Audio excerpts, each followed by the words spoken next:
देश में जिस तरीके से हिंदू मुसलमान के नाम पर लोगों को बांटा जा रहा है, हिंदू मुस्लिम के नाम पर लोगों में नफरत भरी जा रही है, इसका नतीजा अब दिखना शुरू हो चुका है। दरअसल खबर उत्तर प्रदेश से सामने आ रही है, जहां पर कांवड़ यात्रा को लेकर चल रहे विवाद के बीच यूपी के सिद्धार्थ नगर में समुदाय विशेष के लोगों के खिलाफ रची गई एक बहुत बड़ी साजिश का खुलासा हुआ है। यूपी के सिद्धार्थ नगर में मुस्लिम युवकों को फंसाने के लिए मंदिर के पुजारी ने पहले मूर्तियां तोड़ी, उसके बाद उसका आरोप मुस्लिम समुदाय के लोगों के ऊपर लगा दिया। उसके बाद जब पुलिस ने इस पूरे मामले की जांच की है तो पता चला है कि मंदिर का पुजारी जो था उसने ही इन मूर्तियों को तोड़ा था और यह बड़ी साजिश को अंजाम देना चाहता था। आगे इस खबर की पूरी जानकारी आपको देते हैं, साथ ही साथ कांवड़ यात्रा को लेकर के चल रहे विवाद में एक और बड़ा खुलासा हुआ है। यहां पर उत्तर प्रदेश की सरकार, वहां का प्रशासन किस तरीके से एक कम्युनिटी को टारगेट कर रहा है, उसको लेकर के अब योगी आदित्यनाथ की लगातार किरकिरी हो रही है। यहां पर यूपी के मुजफ्फरनगर इलाके में इस तरीके से दहशत का माहौल है जिसको देखकर आपकी रूह कांप जाएगी। आगे हम आपको इसके कुछ वीडियो दिखाने वाले हैं, उससे पहले आपको क्या लगता है दोस्तों, क्या जिस तरीके से ये पॉलिटिकल पार्टीज, उनके नेता देश में हिंदू मुसलमान के नाम पर लोगों के बीच नफरत पैदा कर रहे हैं, क्या हम सबको मिल करके इन तमाम चीजों पर इन नेताओं को जवाब देना चाहिए? कमेंट सेक्शन में इस पर अपना फीडबैक जरूर दीजिए। इस वीडियो को ज्यादा से ज्यादा शेयर करिए, चैनल पर नए तो सब्सक्राइब जरूर कर लीजिए। आप सब जानते होंगे देश के अंदर अलग अलग राज्यों में एक समुदाय के लोगों को टारगेट करने के लिए तरह तरह के प्लान बनाए जाते हैं, तरह तरह की कोशिशें की जाती है। लेकिन इसी बीच उत्तर प्रदेश के सिद्धार्थ नगर में एक बहुत ही ज्यादा चौंकाने वाली घटना देखने को मिली है। यहां पर सिद्धार्थ नगर के अंदर मुस्लिम युवकों को फंसाने के लिए एक मंदिर के पुजारी ने खुद मंदिर की मूर्तियां तोड़ी, उसके बाद आरोप दूसरे समुदाय के लोगों पर लगा दिया। और जब पुलिस ने इस पूरे मामले की इन्वेस्टिगेशन की है तो क्या सामने निकल कर आया है, जरा इसका वीडियो देखिए, उसके बाद इसकी चर्चा करते हैं। आज दिनांक 16/7/2024 को जनपद सिद्धार्थ नगर के थाना कटेला समय माता के अंतर्गत पड़ने वाले गांव तौली हवा में स्थित मंदिर के पुजारी श्री कृष्णराम ने थाने पे आकर तहरीर दी कि उसी गांव में रहने वाले 2 मुस्लिम लड़कों जिनका नाम मन्नान और सोनू है, मंदिर में रखी हुई गणेश जी की प्रतिमा को तोड़ दिया है। इस सूचना पर थाना स्थानीय द्वारा मामले की गंभीरता को देखते हुए तत्काल मुकदमा अपराध संख्या 94/2024 अंतर्गत धारा 298 115 2 BNS दर्ज किया गया। इसके बाद थाना स्थानीय की पुलिस, मैं क्षेत्राधिकारी सौरभगढ़ और उप जिलाधिकारी सौरभगढ़ मौके पर पहुंचे। मौके पर पहुंचकर हमारे द्वारा जांच की गई। तो जांच के दौरान यह प्रकाश में आया कि जिस समय प्रतिमा खंडित की गई थी उस समय वहाँ 8-10 साल के 3-4 बच्चे खेल रहे थे। उन बच्चों ने बताया कि इस प्रतिमा को साधु बाबा ने तोड़ा है। बच्चों की बात पर विश्वास करते हुए पुजारी जी से गहनता से पूछताछ की गई। गहनता से पूछताछ करने पर पुजारी जी ने बताया कि इन दोनों लड़कों मन्नान और सोनू के परिवार से उनका झगड़ा चलता रहता है। उनसे परेशान होकर उनको मुकदमे में फंसाने के उद्देश्य से उन्होंने मूर्ति तोड़ दी और इस आशय की तहरीर थाना स्थानीय पर दे दी। उन्होंने अपने जुर्म का इकबाल किया। आरोपी पुजारी जी के खिलाफ विधिक कार्रवाई अमल में लाई जा रही है। मौके पर शांति व्यवस्था बनेगी। तो जैसा कि दोस्तों आप लोगों ने वीडियो देख लिया है, यह उत्तर प्रदेश के जनपद सिद्धार्थ नगर की खबर है। 15 जुलाई को दरअसल गणेश जी की मूर्ति तोड़ी गई थी एक मंदिर के अंदर। पुजारी कृष्णराम ने 2 मुस्लिम लड़कों को इसमें फंसाने का प्लान बनाया था, जिसमें पहले का नाम मन्ना है और दूसरे का नाम सोनू है। इनके ऊपर आरोप लगाया था कि इन दोनों ने मिलकर के मंदिर के अंदर गणेश जी की मूर्ति तोड़ी थी। लेकिन पुजारी के अनुसार दोनों लड़कों ने यहां पूजा कीर्तन नहीं होने की धमकी भी दी थी। अब पुलिस ने जिस तरीके की पूछताछ, जिस तरीके की जांच शुरू की है, उसमें यह बात निकलकर सामने आई है कि खुद पुजारी ने इस मंदिर की मूर्ति को तोड़ा था और वो दोनों लड़कों को फंसाना चाहता था, इसलिए इस पुजारी ने इस घटना को अंजाम दिया था। अब आप सोचिए ये कितनी बड़ी साजिश है। इसी तरीके से अलग अलग राज्यों में, वो चाहे गौकसी का मामला हो, चाहे मंदिरों के अंदर तोड़फोड़ का मामला हो, या चाहे कोई और मामला हो, इस तरीके से साजिशें रची जा रही है एक समुदाय के खिलाफ, उनको बदनाम करने के लिए।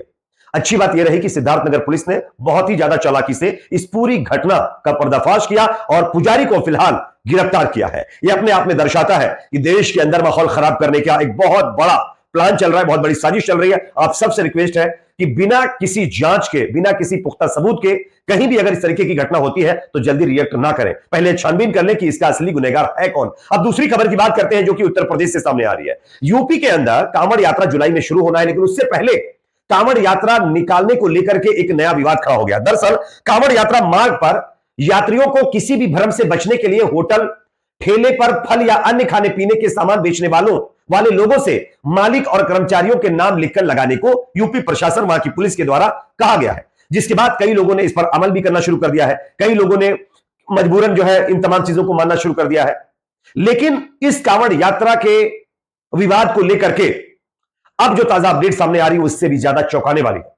यहां पर चलिए दुकानों के ऊपर नाम लिखने का मामला हो, चाहे मालिक का नाम लिखने का मामला हो, चलिए ठीक है, ये एक तरीके से मान लेते 1% भी। लेकिन जिन होटलों के अंदर, जिन दुकानों के अंदर मुस्लिम कर्मचारी थे, उनको भी निकालने का आरोप लगाया जा रहा है। और ये मैं नहीं कह रहा हूं, मैं आपको एक रिपोर्ट दिखा रहा हूं, मैं आप इस रिपोर्ट को देखिए, उसके बाद इसकी चर्चा करेंगे। मुजफ्फरनगर के ढाबे मालिकों का क्या कहना है, उनसे बात की हमारे संवाददाता शोएब रजा ने। उनकी ग्राउंड रिपोर्ट्स देखिए।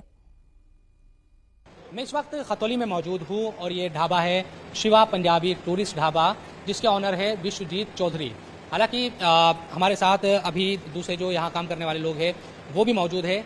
इस ढाबे में यहाँ पर इनाम नाम के एक मैनेजर थे, जो अभी चूंकि कांवड़ यात्रा अब शुरुआत हो चुकी है और प्रशासन के आदेश के बाद या प्रशासन की जो बातें हैं उसके बाद इनाम छुट्टी पर है और दूसरे लोग अब जिम्मेदारी संभाले। सर, आपका नाम क्या है? अनिल कुमार। अनिल कुमार जी जी। यहाँ इनाम मैनेजर थे जो ढाबा चलाते। इनाम जो मैनेजर था उसके बाद में मैं आ चुका, वो कांवड़ प्रशासन की वजह से छुट्टी चली गई। क्या पुलिस की तरफ से, प्रशासन की तरफ से क्या कहा गया था, क्या फॉलो कुछ नहीं कहा गया। और वो राजू अलाव जी बोले हम संभालेंगे अपना, वो संभाल रहे हैं। मैं उसकी छुट्टी कर दी गई है, अब मैं बैठा हूँ। कांवड़ यात्रा के दौरान, कांवड़ यात्रा के दौरान की वजह से कोई दिक्कत नहीं, कोई परेशानी नहीं। कोई पुलिस की तरफ से कुछ तो बात कही गई होगी कि भाई कांवड़ यात्रा है तो थोड़ा ध्यान रखिए। पुलिस की तरफ से बात की गई कि मोमडन नहीं बैठेगा, ना मोमडन काम करेगा, इसलिए भाई नाम चले गए 15 दिन पहले। छोड़ो आप, राजू भाई बोले हमारा होटल है, हम चला रहे हैं। ऑनर इसके राजू अहलावत जी जी। विश्वजीत चौधरी लड़का है उनका, बेटा है। अच्छा, राजू अहलावत जी नेता। जी जी, बीजेपी के नेता है। अच्छा, तो ये जो बात है, क्योंकि कई लोग ये कह रहे हैं कि भाई कांवड़ यात्रा के दौरान अगर इस तरह से चीज़ है कि भाई मुस्लिम कर्मचारी नहीं रहेंगे, इस सब से क्या मतलब, अगर वो रहते तो आपको क्या लगता है कि जो प्रशासन की बात है वो सहयोग ना कर पाते या क्या? प्रशासन का सहयोग करने की वजह से हमने ऐसा किया कि मोमडन ना रहे, इसलिए कोई दिक्कत नहीं है। मोमडन के रहने से भी कोई दिक्कत नहीं है, पर जो प्रशासन का सहयोग दे रहे हैं हम लोग। कितने सालों से ढाबा चल रहा है? तकरीबन ये 3-4 साल से चल रहा है। 3-4 साल से। देख सकते हैं किस तरीके से मतलब जो है, जो होटलों में काम करने वाले मुस्लिम कर्मचारी हैं उनको भी होटलों से निकाला जा रहा है। यह एक तरीके से एक समुदाय को बाइकआउट करने का नया तरीका निकाला गया है। क्या कभी आप लोगों ने सुना था कि जब कांवड़ यात्रा निकलती है तो दूसरे धर्म के लोगों को अपनी दुकानों के ऊपर नाम लिखना पड़ेगा, अपनी पहचान बतानी पड़ेगी? पिछली कांवड़ यात्रा में न जाने कितनी जगहों पर कांवड़ यात्रा के जो लोग हैं, जो कांवड़ निकालते हैं, उनको पानी पिलाने के लिए, शरबत पिलाने के लिए मुस्लिम दुकानदारों ने और वहां के निवासियों ने अलग अलग जगह पर कैंप लगाए, अलग अलग जगह पर लंगर चलाए। लेकिन आज देश में चंद वोटों के लिए कुछ पॉलिटिकल पार्टी के नेता, जिनकी सरकार है, वो सत्ता के नशे में इतना चूर हो चुके हैं कि इनको यह भी समझ में नहीं आ रहा है कि इस तरीके से आपस में दो समुदायों के बीच यह कहीं ना कहीं खाई पैदा करने वाला फैसला है। वसीम अकरम त्यागी ने इस वीडियो को ट्वीट करते हुए लिखा है, नए भारत का कानून, कांवड़ यात्रा के मद्देनजर ढाबा चलाने वाले मुसलमानों को बड़े बड़े अक्षरों में नाम लिखने के लिए मजबूर किया गया। वहीं जिन ढाबों के मालिक हिंदू, उन्होंने ढाबों से मुस्लिम कर्मचारियों को निकाल दिया। यह सब उन्होंने स्वेच्छा से किया है या उन्हें मजबूर किया गया है, यह जांच का विषय हो सकता है। लेकिन अब भारतीय समाज की जिम्मेदारी की परीक्षा है, जो है सत्ता समाज को बांटना चाहती है। सवाल है कि समाज क्या चाहता है, और यह रिपोर्ट उन्होंने शेयर की है। इसको लेकर के अब जो है बॉलीवुड की बड़ी हस्ती जावेद अख्तर ने भी बयान दिया। जावेद अख्तर का कहना है कि जर्मनी में नाजी शासन के दौरान भी इसी तरीके से दुकानों के ऊपर निशान लगाए जाते थे, और आज उसी तरीके से यूपी के अंदर कांवड़ यात्रा के दौरान चीजें देखने को मिल रही हैं। अब आप बताइए, अगर इस तरीके से चीजें की जाएंगी तो क्या दो समुदायों के बीच खाई पैदा और नहीं होगी? क्या इससे एक समुदाय के लोगों को कमजोर करने की कोशिश नहीं की जाएगी? और वही किया जा रहा है। इसको लेकर के दोस्तों यहां पर आप देख सकते हैं कांग्रेस पार्टी के स्पोक पर्सन जो कि पवन खेड़ा है, उन्होंने भी मोदी सरकार को, बीजेपी को टारगेट पर लिया है। किस तरीके से उनका भी बयान सुन लीजिए, उस बात की चर्चा करते हैं। साथियों, एक नया फरमान आया है कि कांवड़ यात्रा के रास्ते में जितने भी फल सब्जी बेचने वाली रेहड़ियां हैं, स्टॉल्स हैं या ढाबे रेस्टोरेंट्स हैं, ये खाने के ढाबे हैं, तमाम लोगों को अपना नाम बोर्ड पर लिखना होगा। इसके पीछे की मंशा बड़ी स्पष्ट है, आप समझ गए होंगे। हिंदू कौन है, मुसलमान कौन है। हो सकता है इसमें जाति भी हो, मंशा में, इनके मंशा में यह हो सकता है कि कहीं दलित तो नहीं है, यह सब हो सकता है, बिल्कुल संभव है। लेकिन हमने इसका कल जब विरोध किया तो जवाब आया, जब हलाल लिखा होता है तब तो आपको कोई आपत्ति नहीं होती। हाँ, बिल्कुल नहीं होती। जब शुद्ध शाकाहारी लिखा होता है तब भी हम नहीं पूछते कि साहब ये शुद्ध शाकाहारी जिस रेस्टोरेंट के बोर्ड पे लिखा हुआ है, इसका मालिक क्या हिंदू है, मुसलमान है, जैन है, सिख है, क्या है, हमें कोई फर्क नहीं पड़ता। हमें शुद्ध शाकाहारी खाना है, हम जाकर खा लेते हैं। अब आप इंटरनेशनल एयरलाइंस में कहीं ट्रैवल करते हैं, कोशर फूड, तो ज्यूज को मालूम है हमारे लिए कोशर फूड जिनको खाना है वो खा सकते हैं। वो पूछते तो नहीं है ना कि शेफ कौन है, जू है या क्रिश्चियन है या मुस्लिम है या हिंदू है, उनको कोई फर्क नहीं पड़ता। ठीक वैसे ही मैं शाकाहारी खाता हूं तो मेरे को ये नहीं पूछना उचित समझता कि बनाने वाला कौन है। ये करना जो ये कावड़ यात्रा पे प्रपोज कर रहे हैं, इसके पीछे मंशा है इकोनॉमिक बॉयकॉट ऑफ मुस्लिम्स को नॉर्मलाइज करना, कैसे आर्थिक बहिष्कार का सामान्यकरण करना है मुसलमानों का। तो इस मंशा को तो हम कामयाब किसी के लिए नहीं होने देंगे, वो हिंदू के लिए करे हो, मुसलमानों के लिए करे हो, किसी के लिए भी करें, हम नहीं होने देंगे। अब मीट एक्सपोर्टर्स हैं बड़े बड़े 4-5 जो हैं, अल कबीर कौन है मालिक, सबरवाल। अरेबियन एक्सपोर्ट्स कौन है मालिक, कपूर। MKR फ्रोजन कौन है मालिक, मदन एबट। PML इंडस्ट्रीज मालिक कौन है, बिंद्रा साहब है। और एक होमवर्क भी दे दूं, अल दुआ, पता लगाइएगा कि जब ये अल दुआ नाम की बीफ एक्सपोर्टर कंपनी बनी थी तो इसके मालिक कौन थे। ये होमवर्क मैं संघ की विचारधारा वाले दोस्तों को दे रहा हूं। जिस तरह से अगर हिंदू मीट एक्सपोर्ट करता है तो रहती तो वो मीट ही है ना, या दाल चावल बन जाती है, वो मीट ही रहेगा। ठीक उसी तरह से अगर कोई अल्ताफ या रशीद आम अमरूद बेच रहा है तो आम अमरूद ही रहेंगे, वो गोश्त नहीं बन जाएंगे। तो ये संघ वाले जो लोग हैं बिना सोचे समझे जब कुछ काम करते हैं तो फंस जाते हैं, पहली ही आर्गुमेंट में धाराशाही हो जाते हैं। लेकिन जो षड्यंत्र ये लोग रच रहे हैं, हमारी आपकी जो एक तहजीब है, अब एक उस तहजीब में मुझे याद आता है अलीगंज लखनऊ में, वहां बड़ा मंगलवार के पीछे की जो कहानी है वो सुनकर बड़ा आनंद आता है। दुर्गा पूजा हो, भगवान जगन्नाथ यात्रा हो, सब में कैसे मिलजुल कर इस तहजीब में हम लोग एक दूसरे के त्योहारों में हाथ बटाते हैं, तैयारियां करते हैं। उस तहजीब पर ये हमला बोल रहे हैं, और ये हमला सिर्फ उस तहजीब पर नहीं बोल रहे, हमारे आपके घरों में घुसकर तय करेंगे कि कौन क्या खाएगा, किससे खरीदेगा, क्या कपड़े पहनेगा, किस भाषा में बोलेगा। इनको अपने घरों में घुसने से रोकिए। अगर इनको अपने घरों में घुसने से रोकना है तो इस विचारधारा को अपने मोहल्ले से दूर रखिए, अपनी जीवन से दूर रखिए, अपनी विधानसभाओं और लोकसभाओं से दूर रखिए, अपने समाज से दूर रखिए, तभी हम अपने इस खूबसूरत हिंदुस्तान की तहजीब को बचा पाएंगे।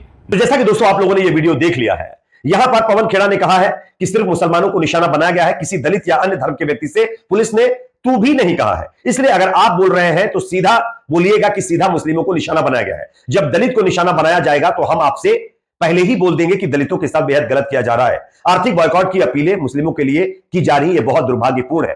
अब आप खुद सोचिए कि किस तरीके से एक समुदाय को टारगेट किया जा रहा है, और ये सब कुछ वो लोग कर रहे हैं जिनके दिमाग, जिनके दिलों में एक समुदाय के खिलाफ नफरत भरी हुई है, और इस नफरत का शिकार वो और लोगों को बना रहे हैं। खैर, यूपी प्रशासन के इस फैसले पर आप क्या कहना चाहेंगे? क्या कांवड़ यात्रा के दौरान मुस्लिम दुकानदारों के दुकानों के ऊपर मालिक का नाम और दुकान का नाम लिखकर लगाने का फैसला सही है या गलत? कमेंट सेक्शन में अपना फीडबैक जरूर दीजिए। वीडियो को लाइक, शेयर, चैनल को सब्सक्राइब जरूर करें।